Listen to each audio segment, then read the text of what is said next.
Ndabasuhuje bagabo b'itorero rya Assemblies of God mu Rwanda, EPADER Rwanda, Église de Pentecôte des Assemblées de Dieu au Rwanda, by'umwihariko urwego rw'abagabo Christian Men Fellowship.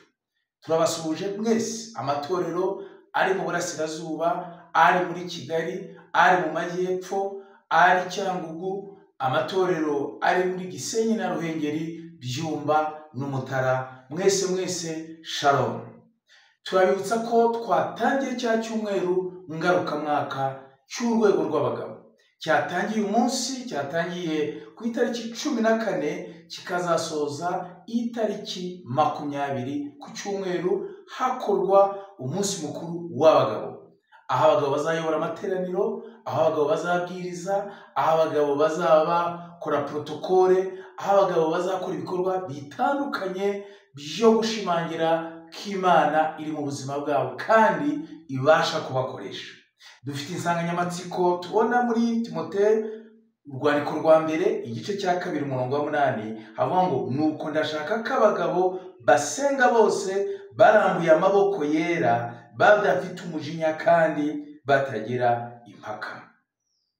Insanganyamatsiko yacu iravuga ngo mugabo rambura amaboko uramye Uwiteka kandi uyikorere. Mugabo ramye Imana, mugabo rambura amaboko Imana kandi uyikorere, uyiramye kandi uyikorere. Turifuriza abagabo bose b'itorero rya Assemblies of God aho muri hose mu Rwanda yuko abagabo twese twahaguruka tukaramya Imana, tukayiramburira amaboko, tukayikorera. Abagabo b'ingeri zose, dufite abagabo b'ingeri zose.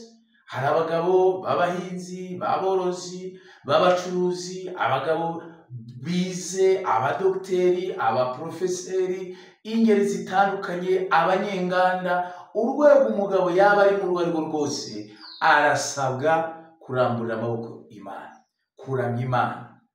Nk'uko ijambo ry'Imana ribivuga, kurambura amaboko Imana cyangwa kurambura amaboko, kumanika amaboko, kuzamura amaboko bigaragaza guha icyubahiro ukuruta. Kuzamura amaboko bivuze kuramya ukuruta. Icyo ni igikorwa cyakorwaga n'abantu bitanga ku rugamba batsinzwe, berekana ngo mwishyize mu maboko.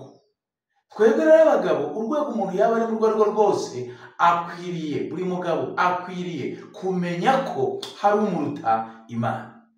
Buri mugabo akwiriye kumenya ko icyiciro yaba ari mu cyo ari cyo cyose akwiriye kuzamura amaboko, akwiriye kuramya Imana, akwiriye gushyira hejuru Imana, kuko Imana imuruta, ituruta.